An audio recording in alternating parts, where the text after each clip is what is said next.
see too many marketing leaders come in and their first 30 days is all with their staff and with their peers, with internal teams, with their own systems, with vendors.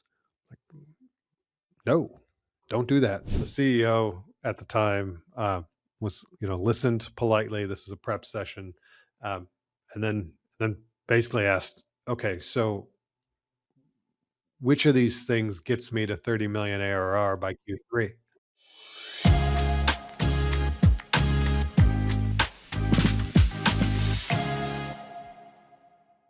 Hi everyone, welcome back to Demand Decoded. Dan with you as usual and joined by Josh today, which is great to have him back. And you'll hear why it's so topical to have him on too. Because today we're talking about something a little bit different on the podcast, not how to market to your buyers, your prospects, even your customers, but actually how to market to your CEO. And a lot of marketers are obviously great at communicating externally. It's what we're like trained to do. It's what we get really good at by default. But it can be really hard to actually translate that communication internally and especially upwards. And we've probably all been in positions where we've had CEOs that don't necessarily value marketing or don't understand marketing just because of the nature of how they actually got into business and got into the CEO seat. So that can result in issues around not trusting what marketing's doing. It's tricky to get buy-in on new things. So we have our own CEO here, Josh, to actually kind of unpack this and really figure out how do we as marketing leaders market to the CEO so we're all like rooting for the same thing, heading in the same direction, and trying to achieve the right goals. Good to have you, It's, Josh. it's great to be here, Dan. This is a fun topic. I think it'll be a fun conversation back and forth. But yeah, there's an awful lot of disconnect out there from in certain companies, some certain relationships. I'd love to be able to help, just sort of give some tips that we can maybe help people communicate a little bit better. Before we get into the podcast today, here's a quick word from our sponsors, HubSpot. Nobody likes a spoiler, unless it's your customers telling you exactly what they need. But too bad most businesses miss out on these signals. The hints dropped in emails, the messages hidden in call logs and chats, all of it's just trapped in unstructured data. But with HubSpot, you get all of this data in one place. Their customer platform brings together the insights you need to grow your business. And spoiler alert, the more you know, the more you grow. Visit HubSpot.com today to find out more. I suppose to start things off, thinking about the misunderstanding that there is, I see it quite a lot. There's a misunderstanding between what marketers think their CEO knows or should know about marketing, and there's like a disconnect there. Is that something you kind of like seen, felt, have thoughts on? Yeah, yes. I would I would suggest that um, one of the biggest mistakes marketing leaders um, make, not all of them obviously, but some who are struggling in this area, is that they think that their CEO needs to be educated about marketing. Usually they don't. Mm. They need to be shown that marketing understands the business. And what I mean by that is most CEOs, I don't think they're skeptical of marketing. I don't think they don't think it's necessary, but they're skeptical of abstraction and disconnection. CEOs, if I think of me and I think of the folks that I know that are in this seat, we tend to think in terms of bets, risk, momentum, uh, things that you know, we can measure that are at the top line of the business. Are we holding on to our most important customers? Are we attracting more with increasing velocity? Is our CAC reducing over time? Are we getting more efficient? Uh, when marketing leaders can speak to the CEO in that kind of language, I don't think there's a disconnect. I think everybody stays aligned. I think the problem comes when, I had uh, I don't know, a few years ago, uh, I had a VP of marketing. I was the CRO at the time, PE backed company, uh, and he came into his first board prep meeting. We're getting ready for a meeting with our first meeting with the board, and he had a full deck developed. It was a beautiful deck. It was, there was um, lots of brand information. He had done a brand audit, had done, done comprehensive positioning and competitive analysis. He had a 12-month contact or content calendar in it. Like he had put a lot of work into it. And the CEO at the time was, listened politely. This is a prep session, um, and then basically asked, "Okay, so which of these things gets me to 30 million ARR Mhm. by Yep. Q3?" And he couldn't answer it. He didn't have an answer, a connect the dots to what actually translated into revenue. It wasn't because he wasn't smart. He was exceptionally smart, but he was prepared for the wrong audience. That deck would have been great for his team to say, "Here are all the things we're going to do. Here's all the whys behind." But he hadn't spent time connecting with the sales leader, and he hadn't spent time, and he hadn't created a narrative that was appropriate for that audience. So, you know, we went back and we sat down and we spent the next couple of weeks reframing that entire deck around that one number. Clearly, that was the CEO's goal, right? 30 million ARR by Q3. Yep. Okay, so let's go create that narrative around that. We used a lot of the same source material, but reframed it, and that ended up being a much better experience for both the CEO and the board eventually, and it put him in a better light. Mm. Do you know what's really interesting with all of that?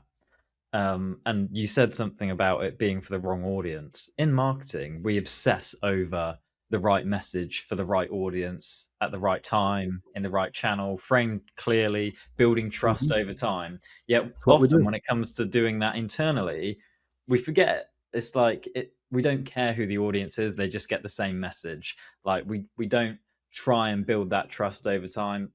There's actually so many parallels. It's basically the same marketing Mhm. externally as marketing internally. The principles for what you're trying to achieve and how you should approach it are essentially the same. Yeah.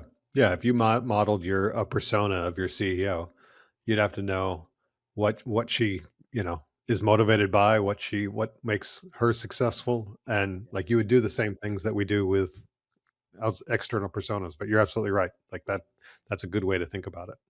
I suppose the part about trust and credibility, um, I think is probably the most important out of you know pretty much any of them. If you have trust and credibility in the bank with your CEO, which I think you get over time by doing the right things, communicating in the right way, getting results, basically.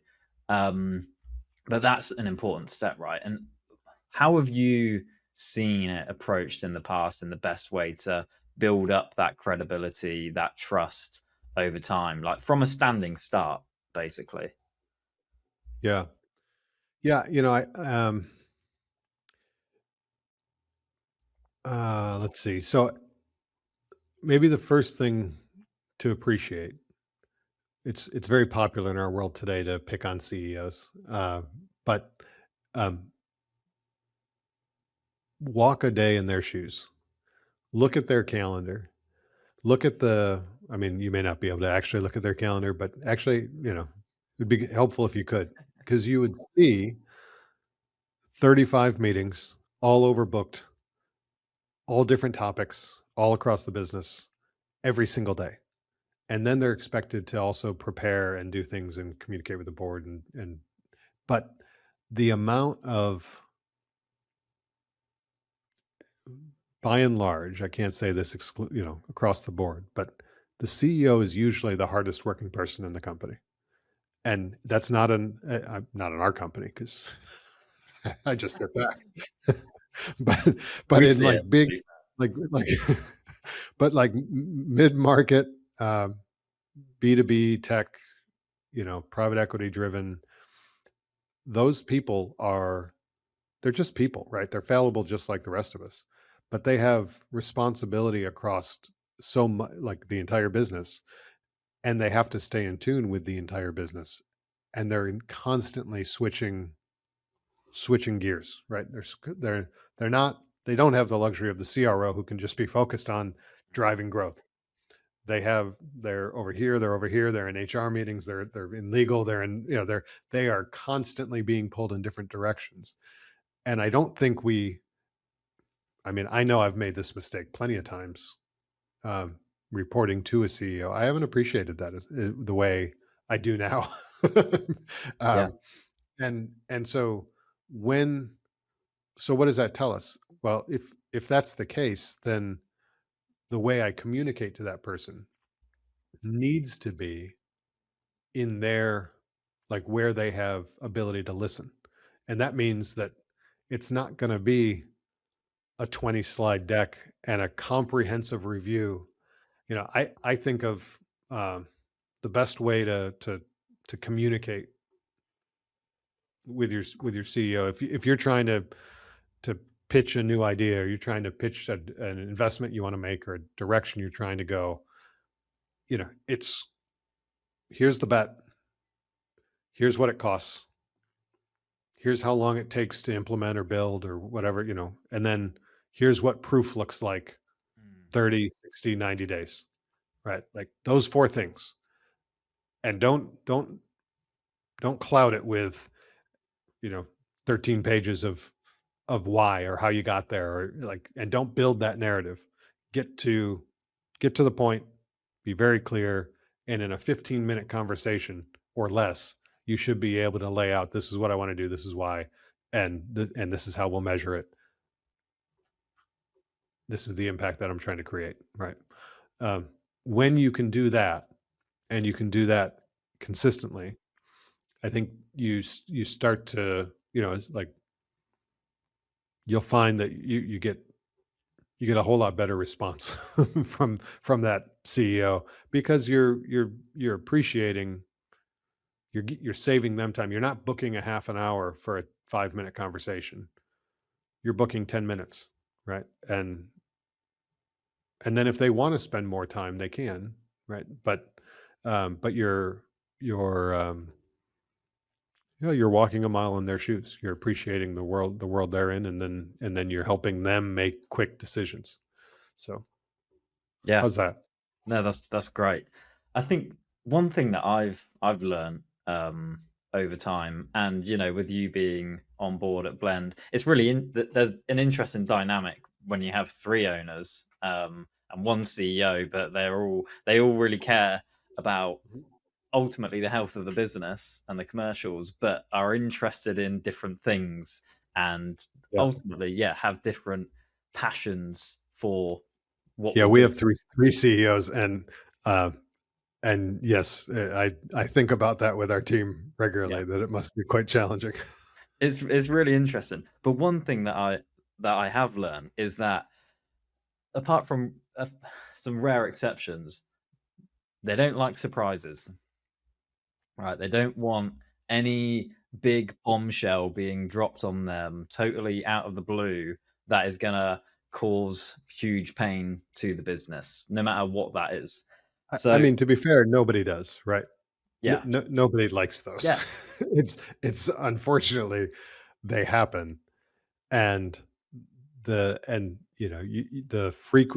frequency that they happen is what's really quite surprising when you have purview over the entire business. It's but yeah, no, yes, correct. yeah, To and the degree that you can avoid that, I it's suppose good. don't wait is what I've learned. Like, don't Oh wait yeah, until it's too late and then there's something massive. I think that, and this goes back into what you were saying about getting buy-in, which is to like ultimately communicate about the small things, like what we think we're going to be doing, like how we see things maybe playing out in like the next couple of quarters, or we did this thing and now we're looking at that. It's like just teeing things up. I found that if you tee something up, like, 3 months in advance, that when you eventually get to that pitch and you have to actually get buy-in on something, they're already aware of it. Like you've placed that nugget in their brain. They're thinking about it. They've Breadcrumbs. got thoughts, Yeah. right? Yeah, Mhm. it's the Yeah. breadcrumb trail. Yep. Being clear that I don't want you to do anything or make a decision on anything, or I'm not asking you to do anything. I'm just letting you know that this is something that's happening down the road, and I'm putting it on your radar, but not for you to do anything about it. Great. I, particularly when you, like, for me anyway, those are great nuggets for when we're having a one-on-one, right? Yeah, When we are spending some sit down time together to be able to say, "Hey, this is what my next 90 days looks like, and here's some things that you can look forward to me telling you down the road."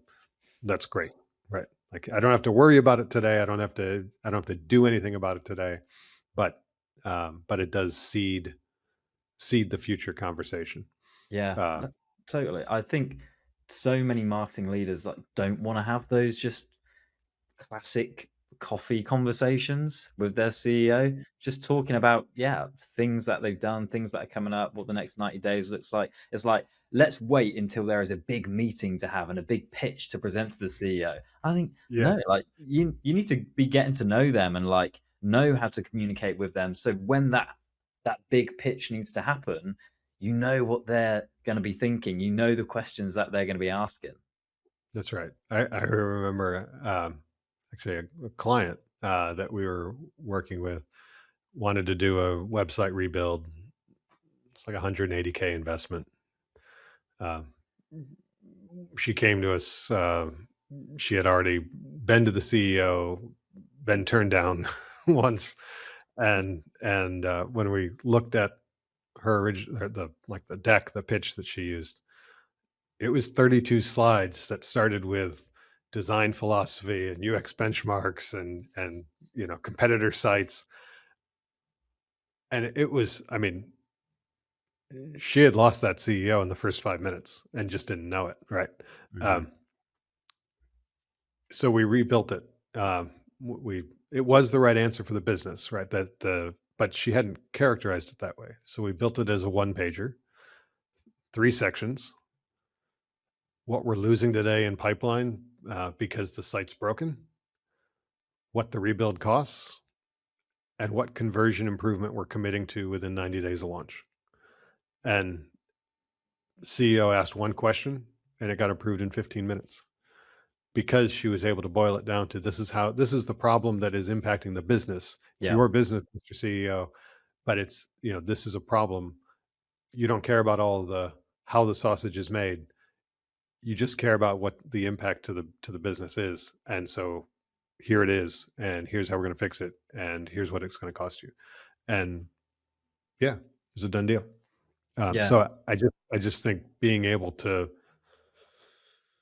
narrow, like, we all get so excited about the work we do, and we want to tell people all about it, and we want to.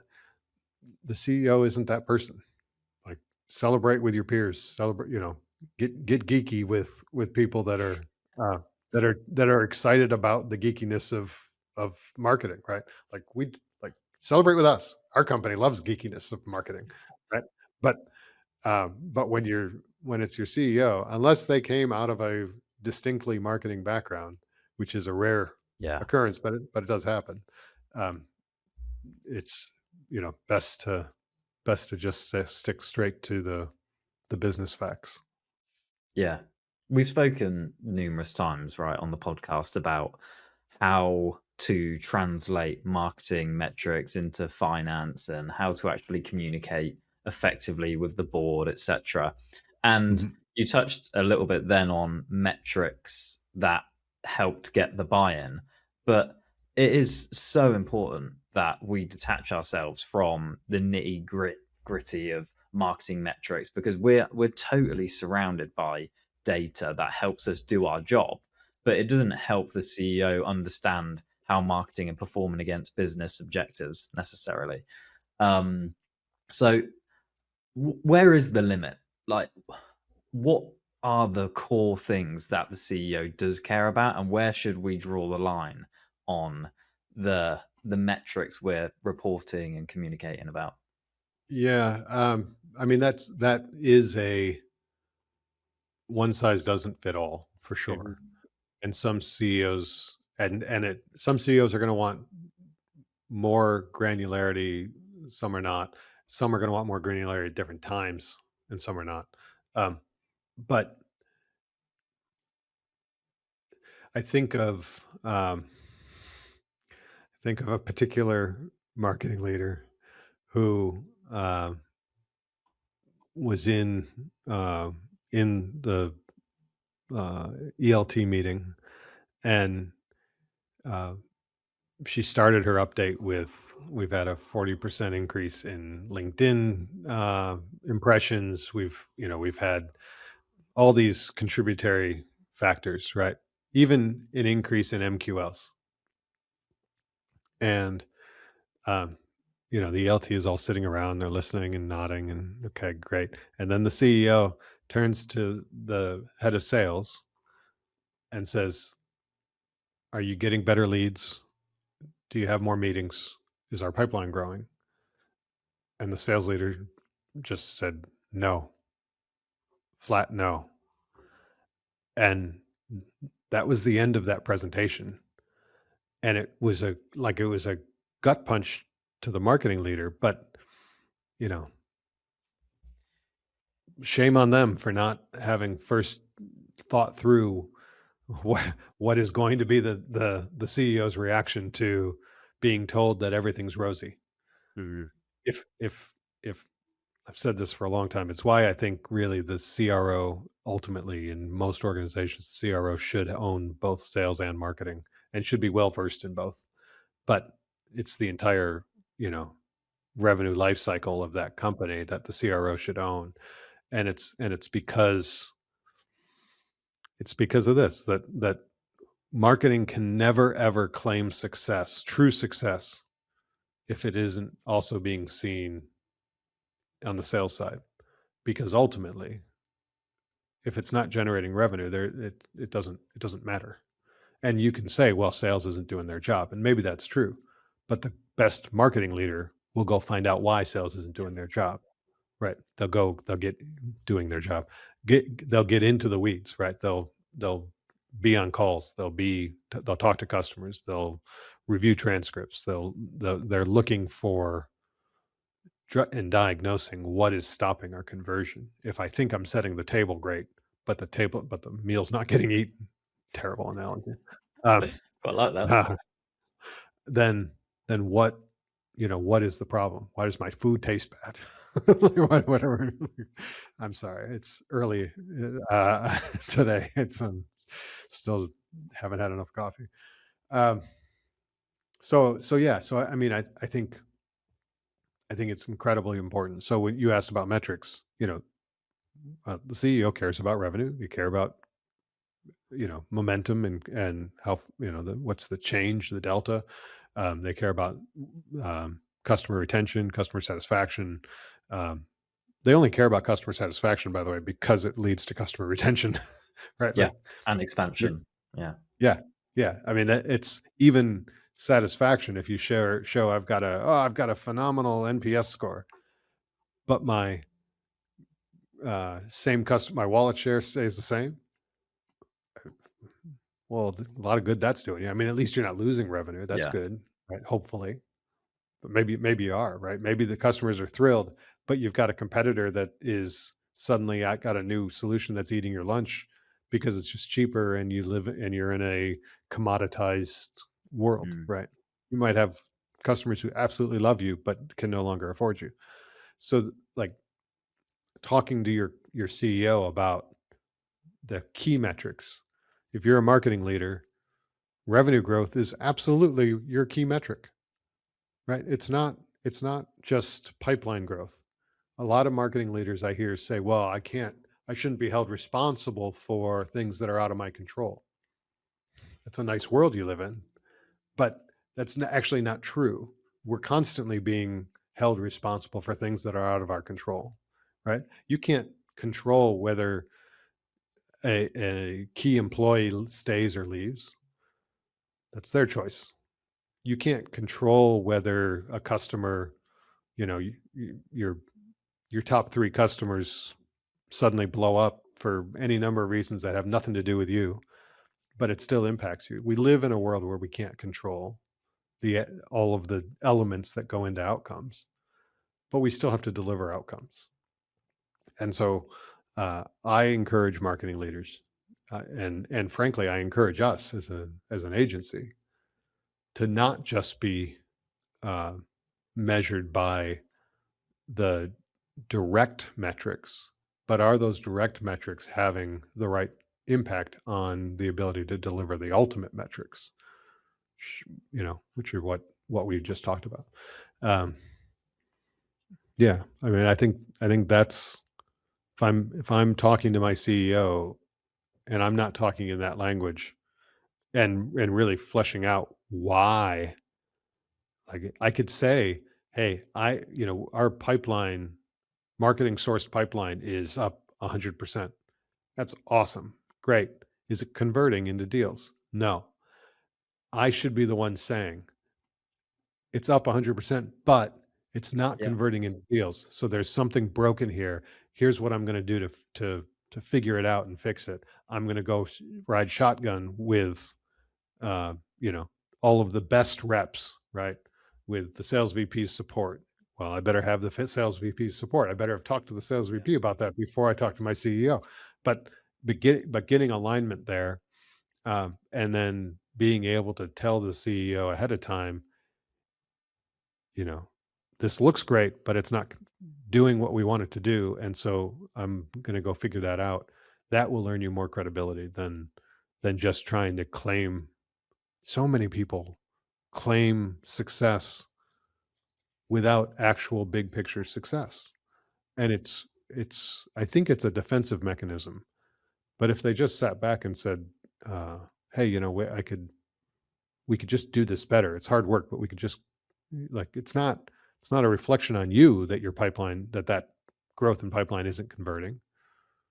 You've done the first step. You've created pipeline. Now just you got to get the ball to the end zone." That's a football reference. Uh, and I'm just kidding. American football. American football. Sorry.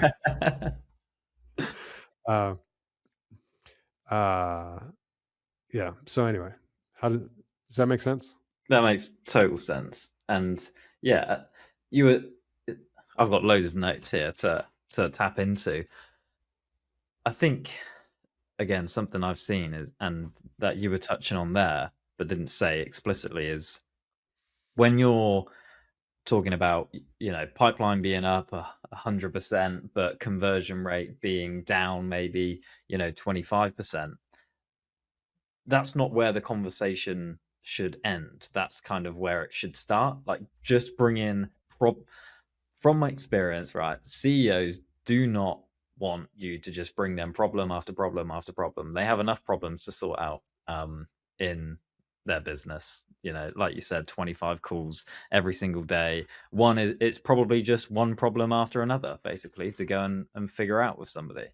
If you can actually bring them a solution, a next step to that problem, like you're well on your way to earning more respect and credibility for doing that. Yep. I agree. 100%. I just want to interrupt the show to bring you another podcast on HubSpot's podcast network called Marketing School. If you need practical marketing strategies that actually work, Marketing School from the HubSpot podcast network is essential listening. Hosts, as you'll know, Neil Patel and Eric Sue, give you daily 10 to 15-minute episodes packed with actionable tactics from their own marketing experience, building and scaling multiple companies. In their recent episode on AI in marketing, they explain why your customers can switch AI tools faster than you think and how that changes the way you need to position and market your own products. Not your typical episode you'd expect, but packed with insights and unexpected learnings that you can take into your own business. There's daily insight, real results. Listen to Marketing School wherever you get your podcasts. If you're listening to this right now, you're probably doing what every other B2B marketer is doing, asking, how do I get my brand cited in ChatGPT? How do I show up in Gemini, Perplexity, Claude? And at Blend, we help you do exactly that. We engineer visibility in AI search for B2B companies. We build the content, implement the technical optimization, and track your performance across every major AI platform. So when buyers are researching solutions like yours, your brand gets recommended. We know how to engineer visibility in AI search because we built a framework and proved it on ourselves first. And this took months of experimentation, but in the end, it delivered 470 high value prompt appearances, 80% citation rate across prompts, and 250% more AI sourced leads. We proved the framework and now we're starting to roll it out across customers who are seeing similar results. So, if you want to dominate AI search in your category, visit blendb2b.com to learn more about our AI search services. The point about disconnection between marketing results and business results is one that just, hasn't gone away. We ran the growth table event last week, and it is just still a conversation that keeps coming up between marketing leaders about their disconnect to sales and business outcomes. And that's what leads to marketing only being able to see so far. So celebrating their win because actually they can't see Yeah. what's on the So other side. that I've heard a lot about that from our customers too. Um, and this is easy for me to say. I appreciate that. But if I was in their shoes, I would not rest until I got complete end-to-end visibility of, first touch to close, and really even beyond closed, customer success, customer growth, um, and to be able to see the entire revenue cycle, customer cycle, um, within my data. And I don't care if some of it's in HubSpot and some of it's in Salesforce, um, or whatever, right? Yeah. There's always a solution. There's always a solution to being able, if if it's important enough. The key is making it important to the CEO so that the CEO says isn't willing to say to the I think too often marketing might ask for something like that, and the sales leader's like, "Yeah, we don't want them in our data. They're just like they're trying, whatever, like for whatever reasons, right? I'm too busy. I'm trying to close deals. I don't have time for this." You've got to be able to, in a very succinct way, explain to the CEO what they don't know about the business and how that's creating risk for them because Mhm. they can't see it. And if you can do that and make it like a critical element to them being able to reduce risk in the business and see what's really happening, what's then they're going to look at the sales leader and they're going to say, make it a priority because this is absolutely critical. Uh, Otherwise, they're the truly like a CEO that doesn't have that end to end visibility is winging it on Yeah. the revenue cycle, right? They're trusting their sales leader. They're they're talking to customers. They're doing what they can, um, but they're very much at a macro level. They don't have enough understanding of how their business works, and they just don't know it. And so being able to show, look, here's how the business works. Here's where we lose visibility, and here's why, and here's what we can do about it. And I just need all I need for you to do is just to say this is important, and we'll go get it done. Yeah. Well, you say the CEO is winging it. the marketing leader is almost certainly winging it, without that connection, with revenue. Because how do you know if your highest resource channel, 50% of your budget is going on Google PPC, for example, and it's generating, let's say you can see to pipeline, it's generating, great pipeline.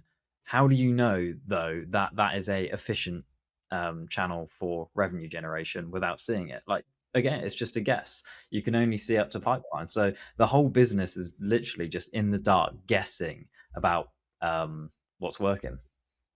Yeah, no, I agree. It floors me. Like this is a an imperative for me. Like I don't know how you would I don't know how I would run a business without being able to understand that entire process. And um yeah, it's pretty surprising that so many companies struggle with it. But again, it is overcomable. Um they just need to make it a priority.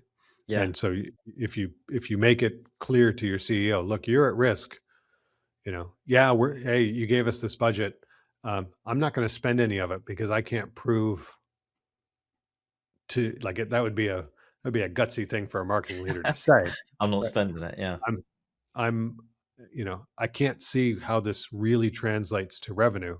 All I can see is some indication of pipeline, and that's just not good enough. And so I don't want to waste the company's money. We're risking wasting the company's money. We're just gonna, you know, we're not gonna do it Yeah. because we're putting you at risk. You're spending the company's money on something like this. This is probably what would catch my ear, right? Hmm. If you came to me and said, "Josh, you're spending the company's money on all these things, and you don't have the visibility to know whether they're actually working or whether it's good use of money or whether it's you know whether it's really bad bets." Um, Yeah. that seems like you're making, you know, at the very least, it seems like you're at risk. At the at at the worst, Josh, you could be your investors might think that you're playing loose and fast with their funds. Um, that would get my attention. Yeah. So And what's the answer to that? Is it, okay, so I'm gonna take 20% of that budget that you've given me, and I wanna build an integration between our marketing platform and our CRM, because that's gonna make the 80% of the remaining budget way more efficient. yeah, yeah, I mean, absolutely.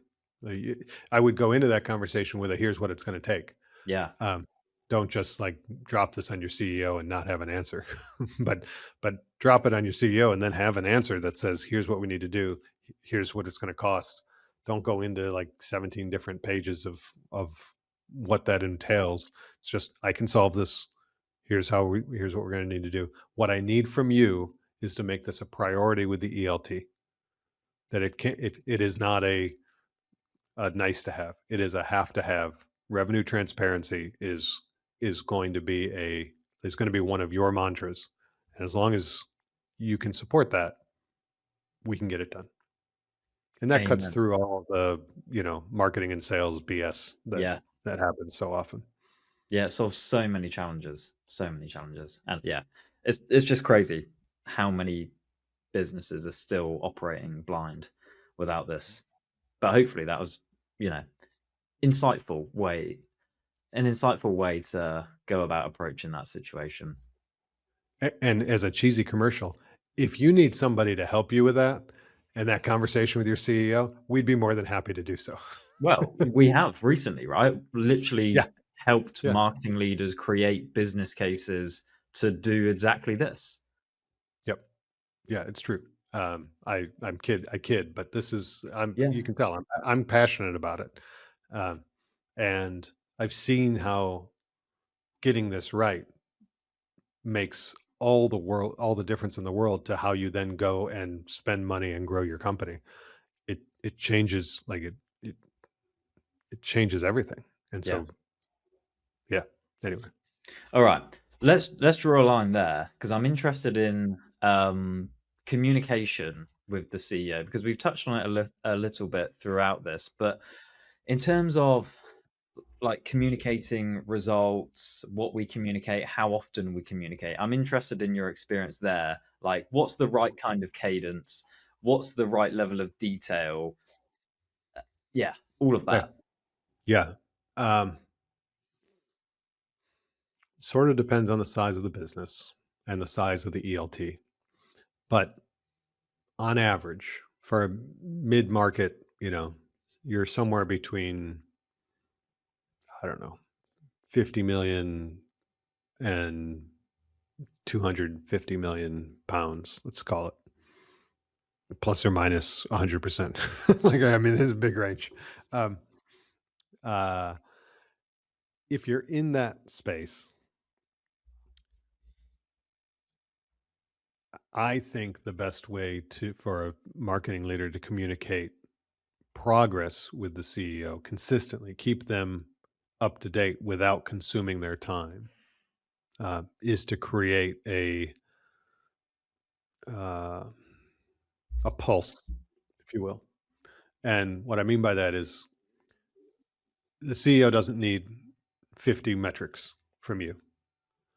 They need to know one metric, how it's trending, and if there's any risks to it. And it's got to be the most important thing that you are absolutely certain of, that it's accurate, right? You can't, but like, maybe it's 2.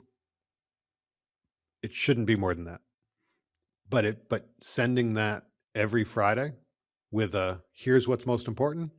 Here's, uh, here's the here's where we are this week," or every other Friday, depending on the business and the cycles and whatnot, but no less than a couple times a month. But ideally, like, if as a CEO, if I know that I'm gonna get this short, 3 bullet email, don't put pictures in it, don't make it Mhm. pop, just really clear. Here's my marketing pulse. Here's here's the metric that we've agreed on is the most important. Here's what it's doing.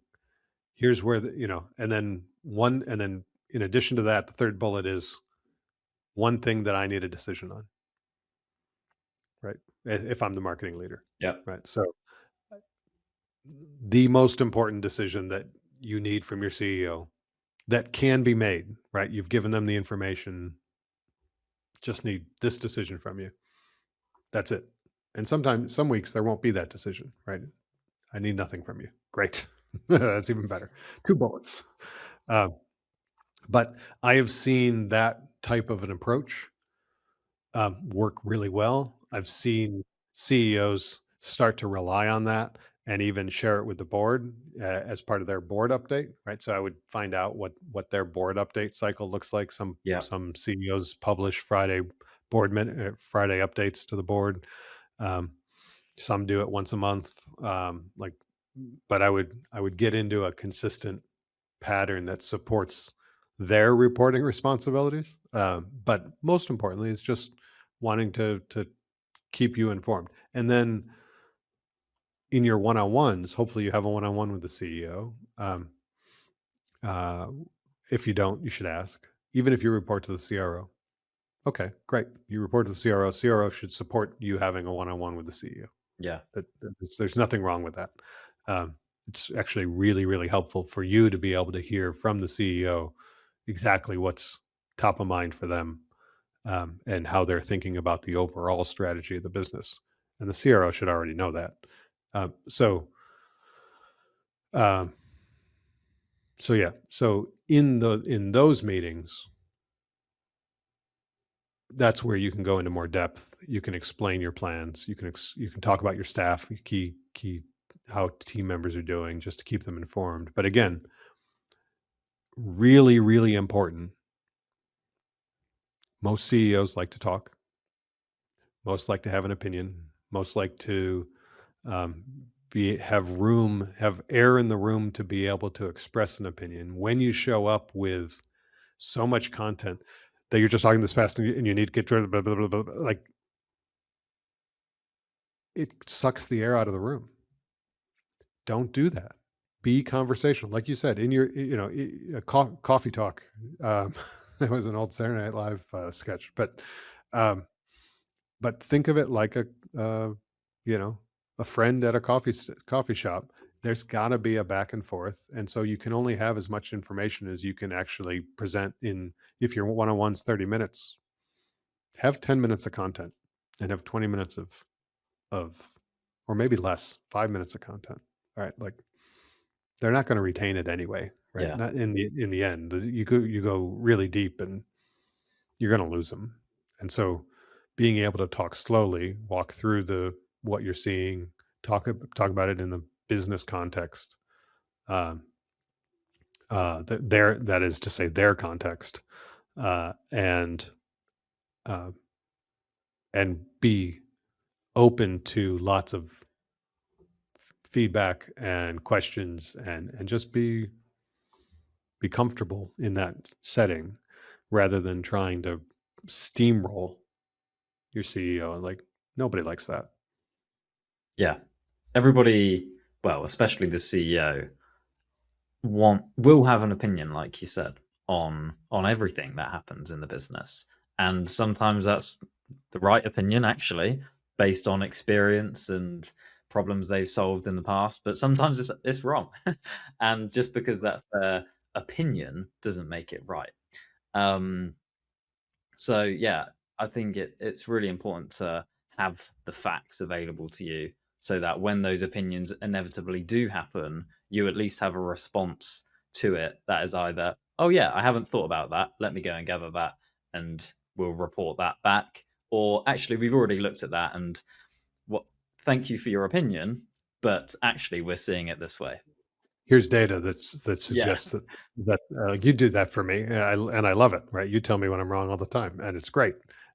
But it's because you always have a data-driven Mhm. approach. Like, yeah, that's an interesting idea, Josh, but it's kind of a dumb idea because here's all the the data that suggests what's really happening. Um, yeah, but on a day-to-day basis, don't expect a lot from your CEO. Don't expect that your Yeah. constant communication. Make their jobs easier by giving them a very tight update regularly. And get them into a trained position where they're expecting it. They're going to enjoy it. They're going to see it and be like, okay, great. Like I have a feel. It's one of the 30 departments that I have to Yeah. have a feel for. Yeah. I need it to be tight and yeah. So yep. Yeah. Okay. The last thing I want to touch on, and we've covered it along the way a bit, is well, I want to roll two things into here. The Okay. the main thing is about building trust and credibility, but thinking about how when a new marketing leader starts a business, reporting into the CEO tomorrow, they've got Mm. 90 days to build that, rapport, that advocacy that they need, that trust, that credibility. Where do they start? What do they do? Mm. Okay. Those are 2 big topics. Let's see. I think not any one person, we earn credibility with a boss, whether it's marketing and CEO or it's different relationship, but we earn credibility with a boss by being right about something that matters before we're asked. So what I said a minute ago about coming forward and saying, "Here's data, here's something, but it's not working over here, or it's not creating the actual outcome that we want." And I'm the one surfacing that to the CEO. I'm going to earn much more credibility than if I just say, "Hey, marketing's doing a great job," and then I leave room, and then the sales leader is the one that has to come in and say, "Yeah, but it's not turning into anything. It's not Yeah, helping me do my job." Uh, so you know, fastest credibility builder, proactively tell the CEO something that they don't know that affects pipeline or revenue. That's what they care about, right? yeah, And so, um, make it's not about it's not a piece of data that they can read on a dashboard. It's an insight. answer the question why. And if you don't know why, point it out and say, and we don't know why, but here's what I'm going to go do to figure it out. And then explain it. And then make sure that, you come back and close the loop and say, here's what I did. And here's what we figured out. Um, I think when I see marketing leaders lose credibility, it's usually because they're getting defensive when their results are questioned. If you're a sales leader, your results are constantly questioned, right? But it's transparent. We either did close this much revenue or we didn't. And and so sales leaders develop a very thick skin very quickly. Good ones do, because it's, yeah, I mean, it like we either did or we didn't, and I've got to go figure out if we did. I'm Yeah. celebrating, and if we didn't, then it's everybody knows it.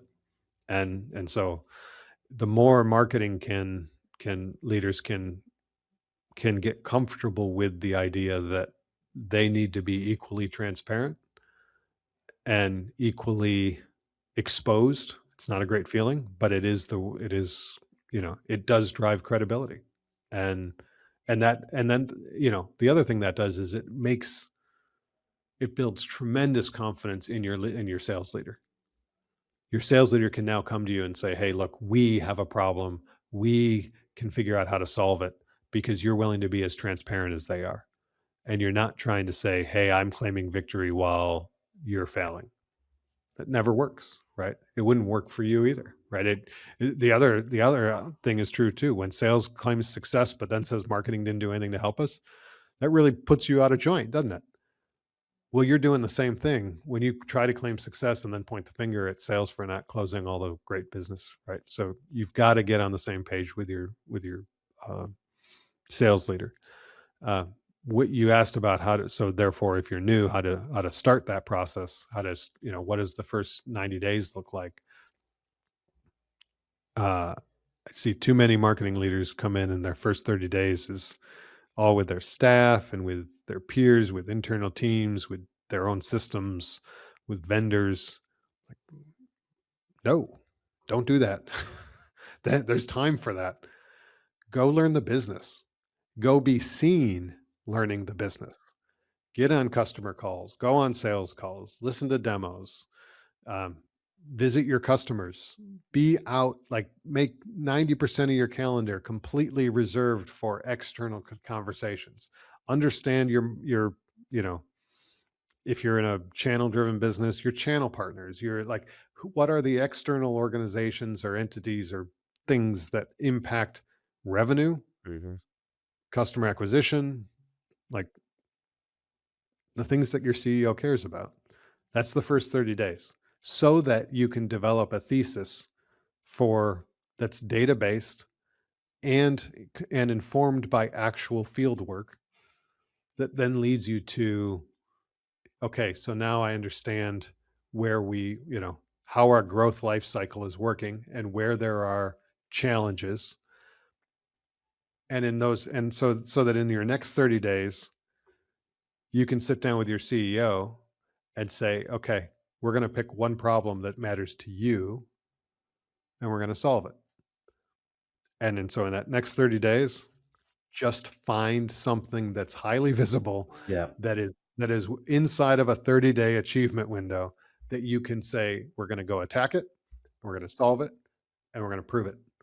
And now you can, and in that window, that's not the only thing you're going to do. In that window, you can also get to know your staff and get to know, like, do all the other things that you have to do as a leader. But if in the first 30 days you're external focused, in the second 30 days you demonstrate an ability to get something done that's meaningful, then in the final 30 days you really can't, you've earned the credibility to lay out a plan for how you're going to go about improving the business, because you first learned the business. The second, you've created your own credibility, and now you're, in terms of getting things done. And so, I'll leave you. I know we're probably running out of time, but the best example of this. Um, Imagine this: you spend the first 4 weeks of your new job just doing ride-alongs with the sales team. You're listening to calls, you're talking with important customers, talking with channel partners, you're just completely consumed with that. By the end of that period, you've developed a short document that's called the marketing gap map, right? That allows you to basically create a breakdown of every point in the sales process where buyers aren't converting where they should be, right? Or as fast as they should be. And you can, and where, so you're finding places where there's buyer confusion, where there's hesitation, where there's pieces of your sales process that just take too long, and so you're losing opportunities there. And you sit down with your sales leader and you say, okay, here's what we've discovered. Prioritize the three of these things. And in your second 30 days, you solve those three things for that sales leader and train the teams on how to use them, right? You create, whether it's int- collateral or tooling or whatever it is that is needed there, Yeah, sales enablement effectively. Where when marketing can drive sales, effective sales enablement, and as a result, reduce friction. You sit down with your CEO, your sales leader, when you say, here's what we've accomplished in the first 60 days, and therefore here's what I'm going to go do, your sales leader is going to be nodding. mm, How empowering is that when your sales leader is like, yeah, they've in the first 60 days, they've already made an impact on our revenue or on our conversion rates or on, on whatever. Like that to me is what's going to drive confidence from your CEO. And so it's, yeah. How's that? that was great. Did I answer your question? Yes, you answered both the questions in there. Okay. Yeah, I know we're nearly out of time now, and as a CEO, I imagine you now have another call to go to right on the hour. You do. Um, In 2 minutes. so let's wrap it up there. I think, one point that I would just end with is that the CEO wants you to do well. They're not the enemy. Like they are there to Sure. work with you, to help you, to see success in marketing and the business. I'm so disappointed that you have to say that. You do though, Like right? Yeah. like what, like, oh, that feels awful. But, I mean, that's absolutely true. Uh, I if I had 3 quick things, you always ask me, so I'm just gonna jump Go ahead on. because 'cause I've got Yeah. a meeting coming up. It's pretty funny. Uh, CEOs are busy. So optimize every touch point by speaking their language and really reflecting their style the best you can, but be as punchy and as quick as you can be. Less is more. Be super crisp on the business impacts, how this influence revenue, not just conversions, but actual revenue, retention, Yeah. you know, um, uh, white space achievement, right? Whatever those key metrics are that the CEO is most concerned about. Um, and third, you have to be in the business to know the business. Push yourself as a marketing leader to know more about your customers, to know more of your customers, and to know more about your customers and why they make decisions. And a lot of that can't be done without field work. And so be willing to do that and don't delegate it, because if you delegate it, when you get into the room and you have to talk intelligently about it, there's nothing more powerful than a marketing leader who says, yeah, well, last week I was in with Mhm. Pepsi, whoever that customer is, and here's what they told me and here's why and here's like, and now I trace that back and I had these other three conversations last month with these other three customers and it's the same story. And like being able to talk in real, in personal experience and so powerful. Yeah. And Absolutely. you earn your seat at the table at that point. Yeah, for sure. All right, let's leave it there. Thank you so much, Josh. Like packed of insight as usual. Um, It was fun. I Yeah. mean, I don't know how insightful it was, but it was fun. No, it's great. All right, let's leave it there. Thanks for tuning into this episode, and we will catch you next time. Before you go, if all you can think about right now is AI search and how buyers are using it to find products in your category, we should talk. At Blend, we've built a proven framework for answer engine optimization. We tested it on ourselves first and saw 470 high value prompt appearances, 80% citation rate, and a whopping 250% increase in AI source leads. That's real high intent leads who are finding us through AI search. We've since rolled it out to dozens of clients who are now seeing similar results. Our AI service engineers your visibility in ChatGPT, Perplexity, AI mode, Gemini through structured content, schema markup, and continuous optimization, and measurement through our partner Scrunch. If you want to show up when your buyers are asking AI tools for recommendations in your category, find out more about our AEO services at blendb2b.com. Thanks for listening, and we'll see you next time.